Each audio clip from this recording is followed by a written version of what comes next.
لوکا کی انجیل اور اس کا 18واں باب۔ پھر اس نے اس غرض سے کہ ہر وقت دعا کرتے رہنا اور ہمت نہ ہارنا چاہیے، ان سے یہ تمثیل کہی کہ کسی شہر میں ایک قاضی تھا، نہ وہ خدا سے ڈرتا نہ آدمی کی کچھ پرواہ کرتا تھا، اور اسی شہر میں ایک بیوہ تھی جو اس کے پاس آ کر یہ کہا کرتی تھی کہ میرا انصاف کر کہ مجھے مدعی سے بچا۔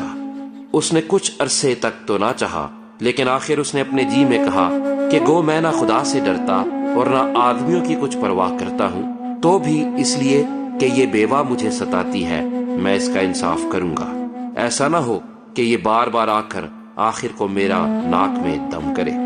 خداوند نے کہا، سنو یہ بے انصاف قاضی کیا کہتا ہے، پس کیا خدا اپنے برگزیدوں کا انصاف نہ کرے گا جو رات دن اس سے فریاد کرتے ہیں؟